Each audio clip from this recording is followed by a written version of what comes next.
Welcome to Dr. Supercoach Racing. I'm Watto and I'm joined by my co-host Justin, and we'll be talking about Supercoach Racing tonight. We're on the last round for Saturday, so we'll discuss how the last week went. It's been a pretty busy week, and how round 8 is shaping up. How's it going, Justin? Yeah, very good, thanks, Watto. As we're nearing the end of the Melbourne Cup Carnival, it's been an absolute fantastic racing the past 3 days, and yeah, looking excited to what waits ahead for the Saturday, especially with 2 superstar runners going around with our favourite jockey on board. Yeah, exactly. It'll be a pretty clear jockey choice, but we'll touch on that later. How do you go in the previous 2 rounds? So Melbourne Cup Day for me, it wasn't too bad. I mean, I know I spoke about putting Very Elegant in my stable in the last podcast. I didn't end up doing it. I had a few little concerns with her. On top of the ground, I thought she might have needed a little bit more rain around, but I had Spanish Mission, I had Incentivized, Grand Promenade held his own, so Charlie Rose was a little bit disappointing, but I'm not too worried about that. Overall, I was quite happy with the day. I just thought I was just in awe of the performance of Very Elegant. She's proven why she's currently the Australian champion horse of the year, and you know she's something else. And frankly, I've got her rated as the 3rd best horse I've ever seen based off that Melbourne Cup victory. It's just horses don't do what she did in that race. She's known to be a better horse with a bit of sting in the ground, and on a good 3 tracks, she ran past Incentivise, who's currently been, I guess, Australia's weight for age horse this spring, and of course winner of the Caulfield Cup, and ran past Spanish Mission, who's got Stradivarius form lines. We're talking world-class form lines, and ran past them like they were nailed to the fence. It's just, that was honestly the best Melbourne Cup win I've ever seen, and I've seen some pretty handy wins. But from a Supercoach point of view, it's just ticking along every week. Probably haven't had reaching those 200-point weeks like I've really wanted to, but overall consistent enough, and yeah, just holding my own, which is fair, and hopefully can come home nice and strong and hopefully tip over 200 points in this last round. Yeah, that's definitely what you want, and just having consistent rounds kind of helps. It's all about fun at the end of the day. Like Cup Day, Oaks Day have been great, and it kind of it's 8 days where we get 4 rounds. It's a bit of a cluster, and it's pretty crazy at times. I know a few people missed lockout. Pistol, who's a Dr. Supercoach podcaster, he missed lockout today. He thought it was on the next round was Saturday, so it caught a few people out this pretty hectic week. Yeah, it's as you said, it's a very busy week, and you had to be on your game all week. Make sure you knew what horses were running over the next couple of days, and again, you have to be well prepared for Saturday with the short turnaround, and make sure you've got a fair idea of what your stable is going to be looking like come Friday night and before lockout Saturday morning. Yeah, exactly. Just touching on my results, I bounced back pretty fast, which I was glad of after having a pretty bad Saturday. Just popped 180 on the Cup Day. I pretty much hit everyone. I think it was on Tuesday morning I put Very Elegant back in my stable, and it was a pretty good reward for doing that. And I just scored 186 today, so I thought I was cracking it. I played the Oaks very well, and then I see some of the scores in the group, and I'm humbled pretty much. Yeah, the Oaks was an interesting result. I mean, Willowy, I guess, wasn't favourite this morning. Elusive Express did hold the market there, and with a lot of heavy backing late, she did jump favourite in the race. So to you, Watto, and everyone else that did captain her, well done. Great effort there. Dossier, the runner-up, was a great effort there too. I know a couple people that had that. My mum had that in her stable, so well done to her. And yeah, anyone else that found the 2nd and 3rd place getters, Biscayne Bay as well, well done. You've played the Oaks very well, and hopefully everyone can continue that type of form into Saturday. Yeah, exactly. Just want to give a quick shout out to the 2 round winners for the DRC League. Funny enough, they both scored 208 points each on Cup Day and Oaks Day. So it was Mighty Hustlers on Cup Day with 208 points, and GDS Racing with 208 points today on Oaks Day. Yeah, well done to both of those sides. Obviously, you've had a very good couple of rounds, and with the right few picks Saturday, you might be able to continue that 200-plus form and fight it out again this week. Yeah, exactly. So round 8, last round. Plan changes a little bit. Just having a quick look at the horses, there might be a bit of a cash crunch we haven't seen in the past few rounds, but cash gen's pretty much out of the equation now, being the last round. You don't have to focus on ignoring those 500k horses for a price rise. You can just pick the best horse, really, if you can fit them into your stable. Yeah, that's the key. With no need to, I guess, gain your stable value for next week. Go for broke this week. And what I've noticed looking through the fields, it's quite an expensive week at that, because some of these the two Group 1 races, they're quite expensive horses, especially those who are really in the market. And it's really trying to target them. And with the Group 2s and Group 3s, with no 3-year-old or 2-year-old racing, it's making it really hard to sort of buy those cheap options and try and find those little edges in the Supercoach market. But hopefully might have found a couple that we might be able to latch onto. The key is, though, you need to have about 2.2 million or more in your Supercoach, which I think a lot of people will if they've played, reasonably well the whole way through all the way through the rounds. But it's just going to be down to do your little bit of form, go with your gut, and just lock in that final stable. And personally, I don't think you're going to be able to afford all the favourites across the day, across all the group racing, just because these horses are very expensive. But it's just going to be about trying to separate, see if you can find a little edge with maybe a second or third favourite in the race, and possibly rocking with that horse rather than a favourite who could be vulnerable. Yeah, exactly. Unlike the Cup Day, Oaks Day, we'll have to have a bit of making some decisions on who to pick, because we just can't fill it with the favourites, as you say. We'll jump straight into the races now. We'll start with the Group 1s. So we'll go with the Darley Sprint Classic, race 6. What are your thoughts on this, Justin? It looks a one-act affair to me, Watto. Nature Strip, he dominates the market. We know he won the Everest last start, and he was mighty impressive doing that. He defeated Eduardo, who came out and won the Classique Legend Stakes. He defeated Home Affairs, who bolted in the Coolmore Stud Stakes on Saturday. That was such an impressive win.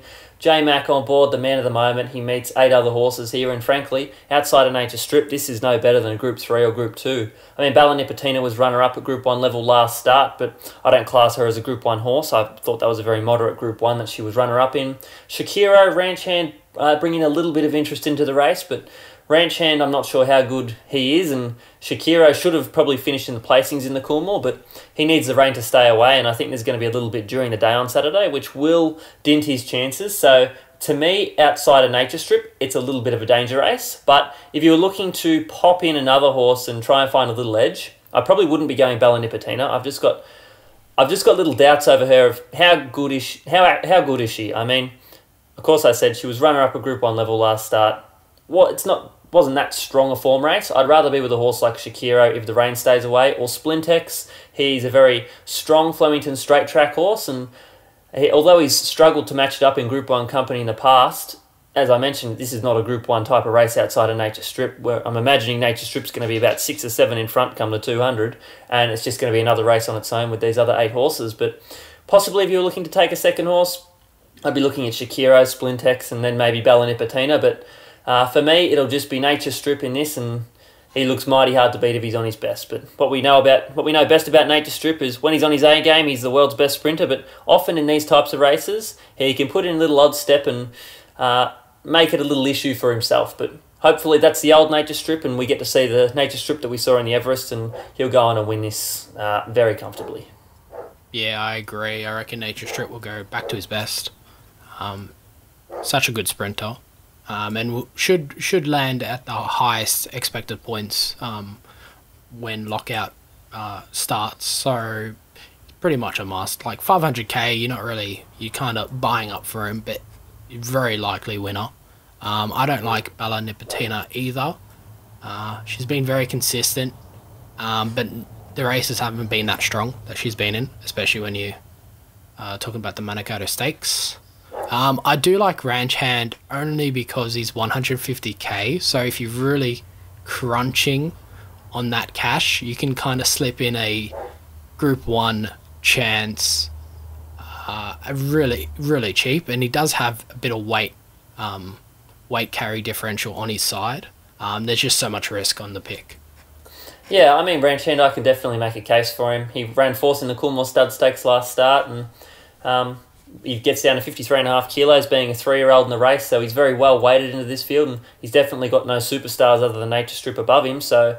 And we know how good that first up win was over Ingratiating down the straight. It was a mighty impressive win, and if he returns to that type of form and can find that turn of foot that he had in that race once again, I mean, I can definitely see him running a placing in this race. Yeah, exactly. But ideally, I think we're both in agreement where if you can kind of fade a second pick and only pick Nature Strip in this race, you should probably go with that. Yeah, absolutely. It's just a very even race outside of Nature Strip, and when it's a very even race, I'd prefer not to play when we've got plenty of other races with what I think are better opportunities later in the card. Yeah, exactly. And speaking of better opportunities, we'll move on to race 8, the McKinnon Stakes, another Group 1. And our boy Zaki, ridden by James McDonald again, and hopefully he makes it to the line because he's a great horse to watch. It'll be a similar case to the Cox Plate.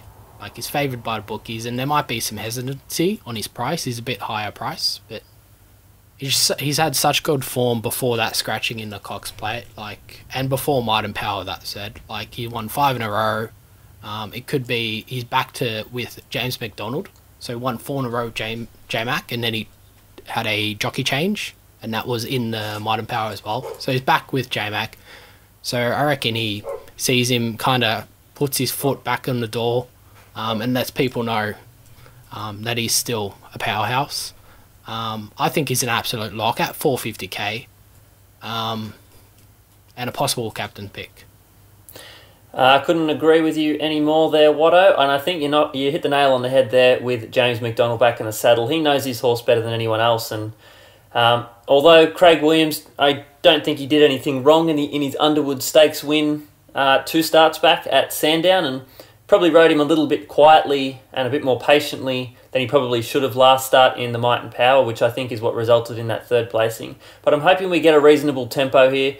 I'm not quite sure where the pace is actually going to come from. Of course, we're going to have Homesman go forward. We might have Dallasan roll forward as well. I'm hoping that they actually go along a little bit of a clip, because that's what this horse needs. Otherwise, I think James McDonald might just take it upon himself, and he'll head to the front and hopefully just make the horse find his own rhythm, get the horse happy in the run, and that's the key. If this horse is happy, he's arguably Australia's best weight for age horse, and although he hasn't proven that to date, and we didn't get to see that quite in the Cox Plate because of that scratching early in the morning, his Doomben Cup win from last prep, which was over 2,000 metres, was simply astonishing, and I couldn't talk any more highly of it, and that was a Winx-like rating. I think I've said that on here before, and rated just incredibly well, and would have been competitive with most of Winx's Cox Plate wins, which just shows that the quality that this horse has within, and it's just a matter of whether he can find that form once again. I'm pretty sure Annabelle Neesham and James McDonald are confident that he will bounce back to his best. If he does, they will not see which way he goes in the race, but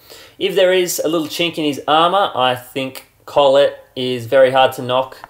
I don't think she's a better horse than him by any means, but she's just in a ripping vein of form at the moment. Her win 2 starts back at Caulfield, I sort of knocked her a little bit on her feet, but she had wet ground to favour, and she won that well. That was over 1,400, and she won the Empire Rose in what seemingly looked like an impossible position last week over the mile. We know she's going to be a mare that's better suited over 2,000 metres, and with a bit of rain around on Saturday, that's definitely not going to hurt her chances. So for me, Colette is the danger, and I'll be popping her in my stable just in case, but I'm pretty confident Zaki will be winning.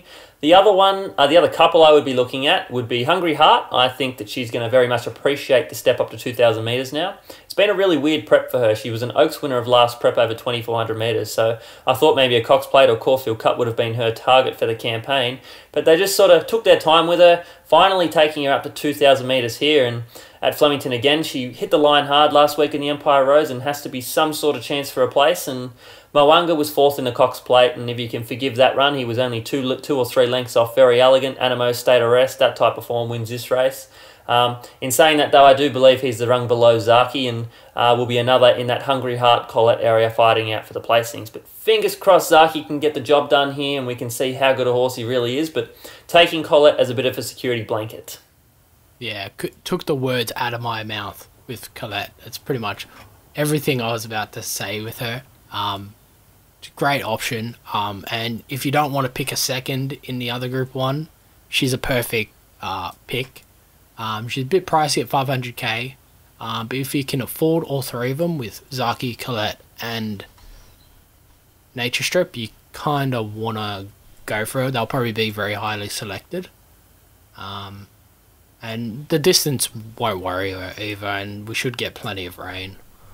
Absolutely. I'll be definitely rocking those three horses, Nature Strip, Colette, Zaki. I'm pretty sure I'll be captaining Nature Strip just because he's better than everything else in that race. But yeah, hopefully we can see Zaki bounce back, because if he does, he'll win this race and likely assert his authority heading into the autumn and hopefully the spring of next year as well, which will be exciting for everyone watching racing and watching this superstar get back to his best. Yeah, and Flemington's probably more suited for Zaki compared to Caulfield as well, so that should help him a little as well. For sure, he's going to be a better horse onto this bigger track of Flemington where he can really find his stride, and he's got a real big action, this horse, so I'm not convinced Moonee Valley would have suited him 100%. I think class might have just got him over the line in that race. But I think getting to Flemington, he's got a massive action. He's going to find his stride beautifully here. And as I've said multiple times now, if he finds his best, he will be winning this race. But just taking Colette as a bit of a security blanket in case he gets up to his tricks of what he did in the Might and Power and get keen over race and cause a few issues for himself. Yeah, exactly. And if you really wanted to fade both the two favourite Group 1s for captaincy, Colette's a risky captaincy pick, but definitely will be up there. Yeah, definitely. I think a couple of people will take Colette just as a bit of a make or break week for him. Just go for gold, and if she beats Zaki and if Nature Strip gets up to his old habits, then well done, you've definitely cashed in there. But as you mentioned, it's a risky captain selection up against Zaki, who's a star, and Nature Strip, who's expected to just go on and win by the length of the Flemington Straight. Yeah, definitely. Hopefully we get some interesting results. Yeah, absolutely. Going into the Group 2s now, we'll start with the Matriarch Stakes, Race 5. Nimmerly, favourite in this race at 325k. Only a 7-day break, which is a bit of a worry. It hasn't really recently won, but has some really solid form, and I reckon is a big chance to challenge in this race. The distance, bringing it up a bit from what she has been running at 14 to 1600 metres, is also a worry, but I think I'm just going to lock her in if I can afford it. I also like Only Words and Mimi's Award. They're both in the second line of betting. Distance favour both of them, and that's kind of reassuring. We've seen a few horses fade away when they've had to go up in distance. Mimi's Award, very interesting, only 175k, so can really help with if you have any cash issues, and she should settle near the back and come charging home, and she's done it pretty well recently. Yeah, I do like Mimi's Award in this race, but my top selection here is actually Star Rail. I just feel that this is her target race for the preparation, and she's looking for that 2,000 metre journey. And I thought her run last start at Moonee Valley was actually very good in that Flying Mascot race. That horse rated through the roof that day, and although I didn't quite back that performance up at the Empire Rose, I just thought that was the Flying Mascot's grand final was that race at Moonee Valley. And fourth up now, Star Rail up to 2,000 metres and to Flemington, I think is the big key as well. I feel like she's going to be very well suited, and she wasn't too far off Hungry Heart over 2,000 metres in Sydney last year. And of course, we're giving Hungry Heart half a chance in the McKinnon Stakes on Saturday, so I'm struggling to knock Star Rail from there, and I feel like she's definitely over the odds with the bookies and should be a lot shorter in the market. I think Nimmerly's purely favourite because she placed fourth last week in the Empire Rose over the mile. I'm not convinced of her over 2,000 metres, which is my issue there. She was fifth in the Rose Hill Cup, I think it was last year, or earlier in this year, I can't remember exactly, but I just thought she's that little bit weak to be running out a strong 2,000 metres, and I mean, I could have egg on my face there, definitely, because her run last week in the Empire Rose was very good, but I'm a little bit concerned on that week back up. She's drawn very wide here, and Rachel King doesn't exactly have a lot of experience around Flemington either. She's a Sydney-based jockey, and up against some of the other riders here who have been riding winners throughout the whole carnival, and overall, I feel like it's a very even race. I think there's multiple chances in it, but for me, Star Rail I'll be going with in my stable, and I'm also probably going to be taking Mimi's Award. I just feel her run last start at Caulfield was very good. There's going to be enough rain around for her. She's looking for the 2,000 metres, and she's a third up winner. And when she does strike form, she really does hold it. They will have been looking for her to peak in this race, and I'm confident that she'll be around the mark, and at $175,000, she's going to be my little Group 2 lock, along with Star Rail for this week. Yeah, very nice. I think this Group 2 is one to deviate a bit. If you want to select, as you said, there's a lot of good chances in this. And this could be one race that kind of puts you against a lot of people in terms of there's a lot of options, a lot, like you said, Nimali heavily back, so a lot of people will go for her. And yeah, there's tons of options you can go for. Yeah, I think in this race, barriers are going to make a big difference, and we've got a lot of key chances drawing wide. So my selections in the race did go Star Rail, Mimi's Award, Only Words, and Nimali. And the reason I did have Mimi's Awards, although it's drawn wide, she's going to get back anyway. So she's going to have plenty of clear galloping room from that wide gate, so I'm not concerned there. Star Rail's going to get the dream run just off the speed, probably 2 or 3 pairs back. So Damien Lane will be looking the winner at the top of the straight aboard Star Rail. And with Nimali Only Words, I'm just not exactly sure where they get to in the run.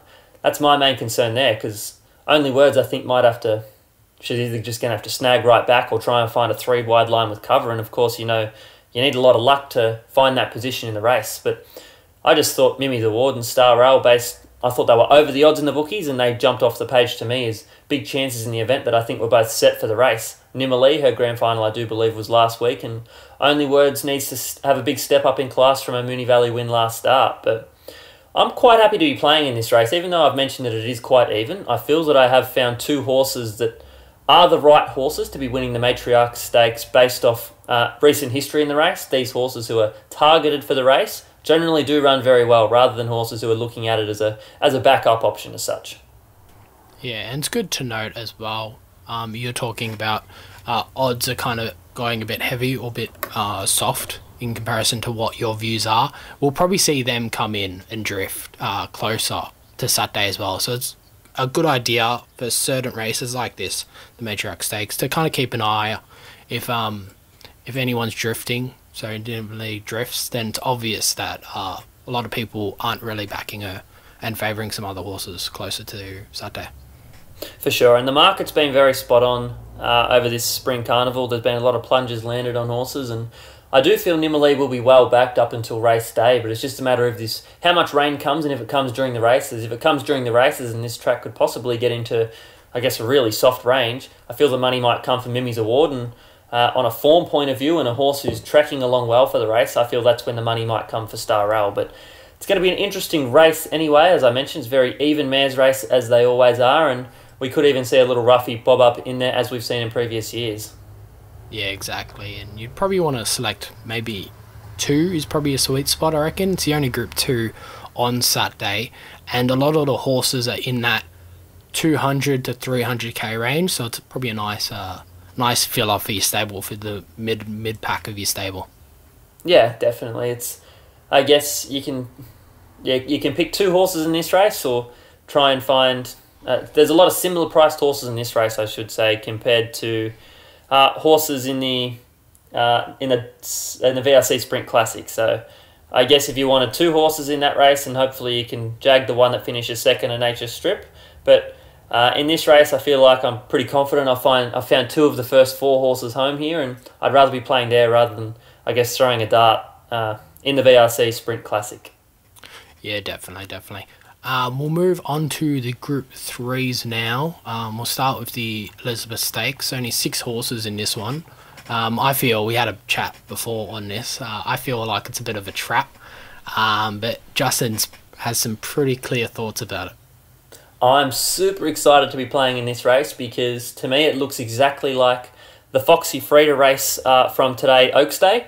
It was a very small field. It was a condensed market. There were 3 main chances in the market, but I just look at the field. Saw the field and saw that Foxy Frida had the best turn of foot in what was expected to be a slowly run race. She's got plenty of room to move, and that's exactly how the race panned out. Got to the outside, exploded away from him, and did prove too good. I feel Warning's had a very interesting prep in this Queen Elizabeth. I feel that he needs that more genuine tempo because he's a proper stayer. So 2,600 metres at a walking pace, which I'm expecting it to be, is not exactly going to suit him unless they get rolling early and possibly try and repeat tactics like they did in the Derby when he won it last year. 2 years ago that was. But that St Ledger win was very good last start, but I think he's too short in the market, and I feel like he needs that really wet track, so maybe a soft 6 to soft 7, even heavy 8. That's where we see the best from Warning. Wentwood's also in the market, was very good in the Bendigo Cup last start. Dr. Drill's a bit of a non-winner, but did run well in the Geelong Cup, running second. Looked the winner, but peaked late, as he often does. I do have concerns with him over 2,600 metres. So the one I've landed on, and the one I'm super keen on here, and one of my better selections of the day actually, is Luna Flare. She was very strong in the Moonee Valley Cup last start, and she's adaptable to both fast and slow tempos. So if they go along at a clip, she's got the turn of foot and the staying ability to come over the top of them. And if it's a slow tempo, she has the best turn of foot in the race to come over the top of them.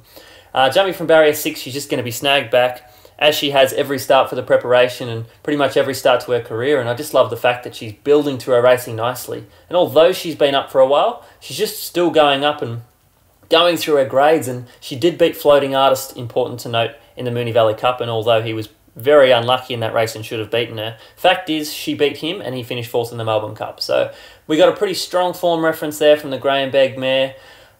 Pretty confident Luna Flare will be getting the chockies here, and definitely a lock for my stable. But Warning, Dr. Drill, Wentwood, they're all in the market, but expecting them to get out and a little bit of money to come for Luna Flare on the day. Yeah, exactly. And she's won her last two. When you're talking about how she races, she's won her last two exactly like that. So it's a pretty solid, from just a form piece, to expect that again. And like you said, the most versatile. Yeah, and she's just... I just love how she's just going through her grades. I remember she was sort of battling around Pakenham, Cranbourne. Even just a few starts ago, she ran second to a horse called Taramanzor. I think it was at Pakenham one day on the synthetic track. It might have been 4 starts ago, actually. And then she came out and ran another nice second at Flemington. Flemington, the key here, she loves this track. She just loves to build into her work, and with this massive straight that she has to work with, it just suits her racing style down to the ground. And I just can't see why she's sort of 3rd or 4th pick in the market here. Although Warning comes through a nice race in Sydney, Dr. Drill and Wentwood come through Country Cups, this mare's just absolutely flying. And when you've got a mare in form, you don't... you want to be with them. You want to be just sticking with them because they generally keep up their good form. Yep. From Supercoach perspective, she's only 200k compared to Warning at 350k. So you're saving 150k if you're choosing her over him. And that could kind of give you more room to breathe in those Group 1s. Yeah, well, that definitely has for me. Taking Luna Flare here and taking Mimi's Award earlier in the card as well has allowed me to grab Colette, Nature Strip both at 500k and Zaki at 450. Yep, exactly. We'll touch on the other Group 3 now. The Chatham Stakes. How are you seeing this one? I'm finding this a very hard race, very even race, quite pricey horses in it. In my own selections, I've taken Just a Canter on top. I just feel that he's in really good form at the moment and is definitely underestimated by the market. He's at near double figures in this race. He won the Linlithgow last weekend, and that was a very impressive win, and he's a better horse over 1,400 metres, so I don't see why the market's not favouring him here. Shaylo got a long way back in the Empire Rose, and she came home nicely. She did enough there, and back in grade, down to 54.5 kilos, she has to be some sort of chance, of course, and just for me at the price, I don't think I can be confident in taking that price as to what I feel her winning chances are in an even race. The really interesting runner in this race, and probably not from a Supercoach point of view where you could take him because he's $400,000, but it's Cinnawon. James McDonald, Anthony and Sam Friedman partner up here, and if this horse comes to the races 100%, he will bolt in. He's a very good horse. He's got form around Armoury, who finished second in the Cox Plate last year to Sir Dragonet. He's got form around Japan, who's been one of the best horses in the world for a very long time from the powerful Irish Aidan O'Brien stable. It's just really strong international form, and his record speaks for itself. He's a 2-time winner in 10 starts. He's been placed another 5 times with 2 seconds and 3/3. It's just He's also got form around Mogul, so now we're talking like Melbourne Cup form lines here around Spanish Mission and those types of horses. It's just super strong form, and if he's at his best, he'll just win this race. But we always have to have some sort of query over these international runners coming over for their first start in Australia, especially when they're imported to a new stable. But if he's right, I'm expecting him to win, and I think the tail into this race will be the market. If the market finds him, we know what the result's probably going to be. If we find that he's a drifter in the market, then I think the race is probably between horses such as Shalo, Justicanter, and maybe even Rainier, who can run a big race first up. Yeah, I like Shalo as well. 275k. Very, very favoured by the bookies. I was actually going to mention Cinnawon before you did. He kind of leapt out at the page at me when I was looking through it earlier today until I saw that he was 400k. And I was trying to figure out a way to put him in because I think I rate him very highly to win this race, especially with J-Mac on board. Absolutely. If this race was a Group 2 or even a Group 1, he would be an absolute lock in my stable. Just at Group 3 level, and of course the little questions that I pointed out before of him being an import first up in Australia.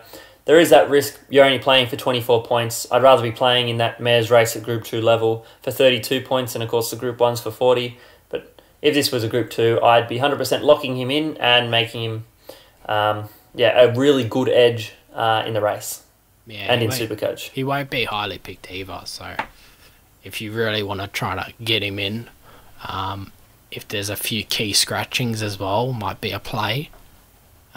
Yeah. If you feel like there's going to be a few little upsets on the day, including in the Group 1s and that mare's Group 2, he'd be one I'd be definitely looking at putting in, or, as I mentioned, Shalo, Justicanter. Shalo will be probably well favoured if people are playing in the Group 3s because she's reasonably cheap and well favoured in the market.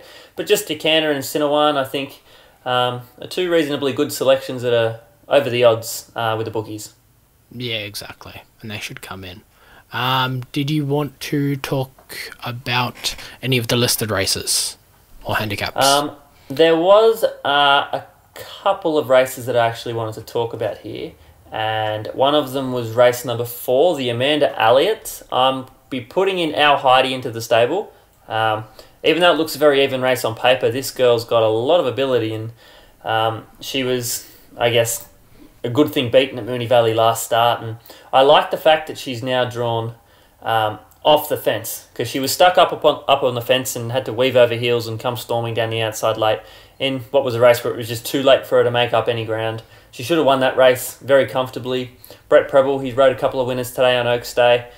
She's well overdue for that maiden win, and outside of her, I don't think the race is very strong. I mean, Jimmy the Bear's a nice horse going forward. He's nice and tough, but he hasn't really been tested against anything decent. Port Louis got a world of ability, but he just can't get it right in between the ears. And Scissor Step's very consistent, just draws awkwardly in barrier 16 and not sure where that horse lands. But I feel Al Heidi's a nice little play in the race. I think she's only $50,000 as well. So I feel she's a nice play in the race for your 8th selection, and even if she does no good, that's okay because she just bombs out anyway, being your lowest scorer. But I'm happy to be taking her as a nice little cheapie in the event. Just to step in, Al Heidi, 125k, so not as cheap as you thought, but definitely probably going to be your cheapest pick regardless. And we saw it today, horses kind of drifting away from the inside on the turn. Do you think that's going to be the same case with the rain on Saturday? I would expect it. I would expect them to sort of come right out wide. We saw it a few years ago on this day, actually, where come the last few races, they were all the place you wanted to be was on the outside fence, even around the races where you had to go around the bend. Horses were just heading straight out to the outside fence into the middle of the track, and I do feel that's going to be the place to be again on Saturday, especially if that rain comes. But the other race I was looking at as well was the last, and that was the World Horse Racing Grand Handicap at over 1,100 metres. And this is just about the pick of the carnival for me, and that's Duchess of Dorset. This horse is on a very big upward spiral, and I don't think faces any world beaters in this race. I think one of the main dangers in it is It's Our Time, and I think that horse is going to need a little bit more ground. This horse is just flying at Bolted in last start, never looked like losing. Craig Williams hops aboard. I've got no problems with him now. He rode a winner today, so quite convinced he's found a little bit of his better form, which is what we like to see. Draws barrier 9, so midfield, they're going to be able to roll forward, just take their time, hopefully kick away. I don't think there's anything that can beat her in this. That can beat it in this race. Hal Vorsen won today, so it'll come out, you would assume, unless they go on a very quick backup, which I would hope not, considering he's been an injury-prone horse. But I just feel Duchess of Dorset is a lock, especially seeing as she's not in the Supercoach system as of yet. I'm praying that she comes up at 50 grand, but I'm thinking that's highly unlikely. I'm thinking she'll probably come up around that $125,000, and if she does, she's definitely a lock for me, and a nice little safe play on the day on what is a very even race day where potentially there could be upsets happen. Yeah, exactly. I reckon 125k as well. It'd be amazing if it was 50k. I'd probably slot her in straight away. I'm looking at it to see how my stable goes really, but I'm gonna probably try to focus on the group 1 to 3s.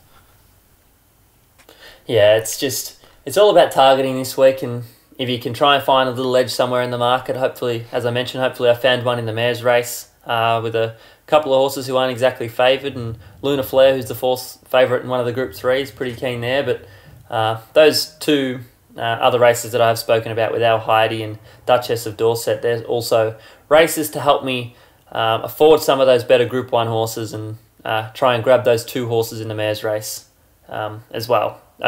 For me, this is my perfect stable. Every horse I'm having in, I've selected either on top or second in my selections. So I'm very pleased with the stable I've got going in, and although it may seem like it's a little bit rough because I've got a couple of horses at double figures, I've got horses who aren't exactly favourite in their races, but on a form point of view, I'm stoked with what I've got, and just depending on what Duchess of Dorset comes up, as long as she doesn't come up at anything ridiculous like $250,000, then she'll be sliding straight into my stable. Yeah, that's awesome to hear. And so it's the last round, so you kind of you're not really risking much anyway. Like if you lose out on 20 points, it's 20 points at the end of the day. It's not going to really affect your rankings much. And I'm on the play of I'd rather risk it in the last round to kind of get a bit of a bump up, get a nice score, maybe over 200 would be good, instead of just getting a normal consistent score like you've probably been doing. Yeah, it's just trying to find that edge, and I mean, if you're not in a sort of inside the top 50 this week, it's probably unlikely that you can win the whole competition. So, as we've said from the start, just try and beat your mate. Find someone that you want to beat. Try and beat them if they're on a similar score to you. And if you can find that little edge, definitely pop it in, because what's the worst that can happen? It's only a game at the end of the day, and it's all a bit of fun. Yeah, exactly. And you never know, you might win the weekly prize. Yeah, 100%. I mean, that's sort of what I'm starting to strive for, especially the last 3 weeks. Just try and find a couple of edges, and if it comes off, so be it. I've cleaned up $500 and $1,000 if you're a Supercoach subscriber. So, yeah, it's all a bit of fun. Just try and aim for the weekly prize, and try and find a couple of little edges in the market, especially this week. Just try and boost up your score as much as you can, rather than just play it safe and hold the spot. Yeah, definitely. I think they'll kind of boost off this round, the one we had on Thursday for Oaks Day, because a lot of people missed lockout, so you might actually, even if you don't expect a bit of a boost this round, you might get one, and then if people have missed lockout, they might just give up, and you might get a bit more of a bonus on your ranking.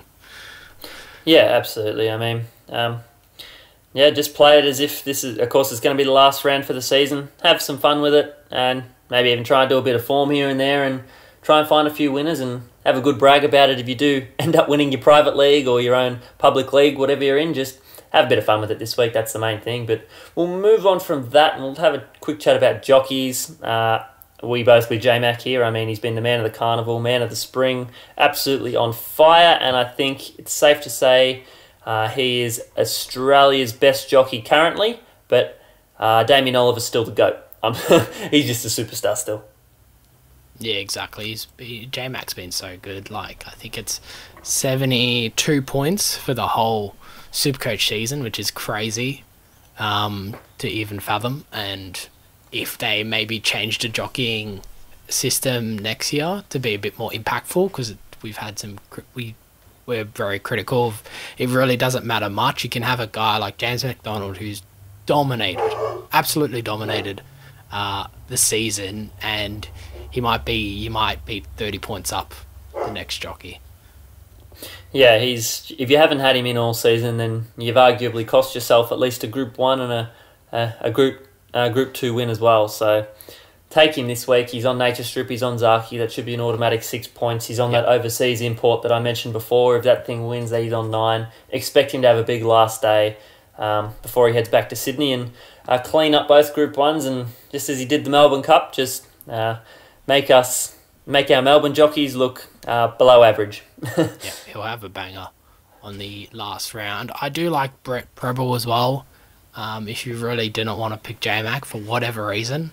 But when I was looking through the races, I'm like, oh, J-Mac has a good ride, but I'm trying to look for other jockeys. Yeah, there's probably no edge this week with jockeys. I mean, Brett Preble's on some pretty handy rides. He's got Dr. Drill,